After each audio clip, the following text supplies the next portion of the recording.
जय हिंद, जय मां भारती। मैं Varun Chaudhary on behalf of all the allottees, पूरे नोएडा के, पूरे यूपी के हर एक अलॉटी के बिहाफ के ऊपर रेरा को दिल से धन्यवाद करता हूं जो जजमेंट उन्होंने रिसेंटली दिया है। ये जो जजमेंट है, इस जजमेंट के बेसिस के ऊपर जो करंट अलॉटी हैं वो बहुत सुखी होंगे।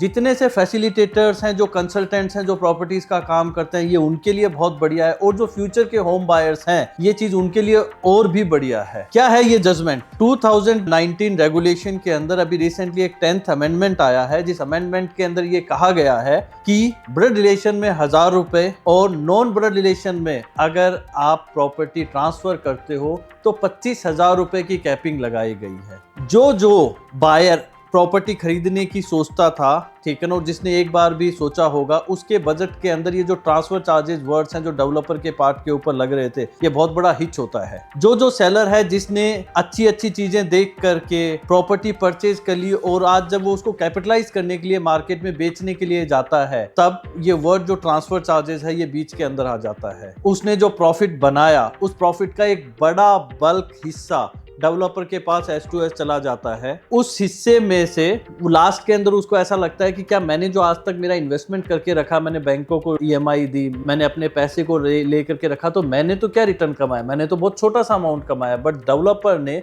Just while doing a small documentation, उसने मेरे से इतना हैवी ट्रांसफर चार्जेस ले लिया, बट कोई सुनवाई नहीं थी। अगेन दिल से धन्यवाद रेरा को ये जजमेंट देने के लिए। यूपी गवर्नमेंट की अगर आपने पॉलिसीज देखी हो तो यूपी ने जितने से ये लास्ट टाइम पे, अगर हम पिछले 1-1.5 साल 2 साल के अंदर देखेंगे, तो उन्होंने प्रॉपर्टीज को प्रमोट करने के लिए जो जजमेंट्स दिए हैं, इन अपडेट्स का ये फायदा था कि जो इन्वेस्टर है, जो पूरे इंडिया के अंदर इन्वेस्ट करना चाहता है, वो यूपी की तरफ अट्रैक्ट हुआ और उसने अच्छा खासा अमाउंट यूपी के अंदर, नोएडा के अंदर इन्वेस्ट किया। जो एक स्टेट यूपी, जिसको हम एक बीमारू स्टेट बोलते थे, आज वन ऑफ द हॉटस्पॉट्स है। मैं कहूंगा फाइनेंशियल सिटीज के अंदर we are just behind Mumbai. और थोड़ा बहुत टाइम के अंदर अगर चीजें ऐसे ही चली, अगर गवर्नेंस इसी तरह से मूव रहा, तो शायद हम लगता है कि जल्दी ही उसको भी हम ओवरकम करने की पोजीशन के अंदर आ जाएंगे। ये जो पॉलिसीज बनती हैं, ये पॉलिसीज कॉन्फिडेंस जनरेट करती हैं। और ये वाला जो जजमेंट है, इतना अच्छा कॉन्फिडेंस देगा अलॉटीज के अंदर, जिसकी वजह से मेरे को लगता है कि प्रॉपर्टी की प्राइजेस के अंदर हम अगेन एक अच्छा एप्रिसिएशन आने वाले टाइम के अंदर देखते हैं। ट्रांसफर चार्जेस, छोटा सा वर्ड, अमाउंट बहुत बड़ा। ये पर स्क्वायर फीट में ट्रेड कर रहा होता है, कहीं पे 50 रुपए, कहीं पे 100 रुपए, कहीं पे 200 रुपए, कहीं पे 500 रुपए, कहीं पे 750 रुपए, कहीं पे 1000 रुपए, कहीं पे तो 1500 रुपए भी। जब हम इसको एरिया के साथ इंटू करते हैं तो लाख, 2 लाख, 5 लाख, 10 लाख, 45 लाख, 75 लाख, 1 करोड़ तक के भी ट्रांसफर चार्जेस की कैलकुलेशंस आ रही हैं। आप सोच रहे हो कि मैं एक अपार्टमेंट के साथ में मैं क्या कोई छोटा अपार्टमेंट खरीद रहा हूँ इतने पैसे दे करके, बट या this is an a bitter truth. ये अभी तक हो रहा था। रेरा के पास इस चीज की शायद काफी कंप्लेंट्स थी और रेरा ने फाइनली इसके ऊपर एक स्ट्रिक्ट एक्शन लेते हुए उन्होंने एक जजमेंट दिया है कि ये ऐसे होगा। लेट्स सी बाकी चीजें आगे कैसे मूव होती हैं, क्योंकि ये डेवलपर की वो बैठे बैठे वो क्रीम होती थी जिसको डेवलपर फ्री में खा रहा होता था। इसको एडमिनिस्ट्रेटिव चार्जेस का नाम देते हैं, इसको NOC का चार्जेस का नाम देते हैं, जिसको जैसे भी देते हैं, बट दे चार्जेस। मेरे को लगता नहीं है कि अभी भी राह इतनी आसान होगी रेरा के ऊपर आज के टाइम पे, कोई चीज नहीं होगी। और ये बेनिफिट जो है ये डायरेक्टली अलॉटीज के पास में जाएगा। जो ट्रांसफर चार्जेस हैं, ये बेसिकली जो बुक वैल्यू है, उस बुक वैल्यू के, जिस प्रॉपर्टी प्राइस के ऊपर जब क्लाइंट ने प्रॉपर्टी परचेज करी, उसके 10%, 15%, 20%, 25%, 30% तक की जब अलॉटी ने ये बुक करी, उसके ट्रांसफर चार्जेस आज उसके ऊपर लग रहे हैं। नोएडा अथॉरिटी की जो सर्कल रेट्स हैं, अगर हम उसके हिसाब से कंपेयर करते हैं, तब भी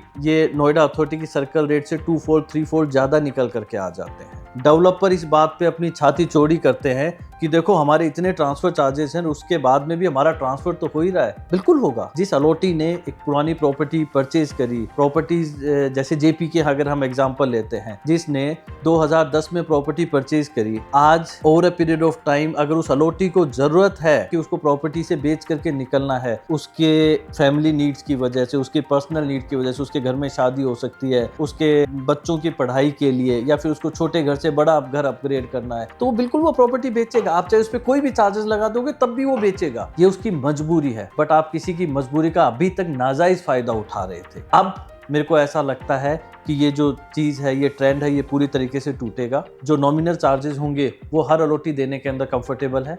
जहाँ तक आप एक डॉक्यूमेंटेशन कर रहे हो, उस डॉक्यूमेंटेशन को करने के लिए जो रेरा की गाइडलाइंस है उसमें कुछ स्ट्रिक्टली लिखा हुआ है कि इट विल बी एंडोर्समेंट। आप एंडोर्समेंट कीजिए ना, क्या दिक्कत है? आपको नया बीबीए बनाने की कहाँ जरूरत है? आपको नया अलॉटमेंट लेटर कहाँ बना की जरूरत है? You can always move ahead with the endorsements which is assignment of right. आप एक अलॉटी से दूसरे अलॉटी के नाम के ऊपर राइट ट्रांसफर हो रहे हैं, so you are always good to go to do that. इसके बेसिस के ऊपर जो अलॉटीज हैं, जो बेसिकली आज अपनी प्रॉपर्टी बेचना चाहते हैं और वो बिक नहीं पाती है, जब ये ट्रांसफर चार्जेस कम होंगे तो मेरे को लगता है कि वो अलॉटीज बहुत आसानी से अपनी प्रॉपर्टी को मार्केट में बेच पाएंगे। ये जो ट्रांसफर चार्जेस के जो हैवी अमाउंट्स हैं, ये बेसिकली बायर और सेलर के मार्जिन में से कम होते थे। रेस्ट प्रॉपर्टी के ऊपर 70, 75, 80, 85, 90% तक बैंक लोन हो जाते हैं, बट ये जो ट्रांसफर चार्जेस हैं इन पे तो बैंक लोन भी नहीं होते। ये बायर को या सेलर को अपनी जेब से देना पड़ता है। सेलर के मार्जिन मनी में से कम होते हैं और बायर कई अननेसेसरी ओवरहेड एक्सपेंसेस बढ़ाते हैं। But I believe after this judgement it is going to be a game changer, जहां पे ये अमाउंट एग्जिस्ट नहीं करेंगे और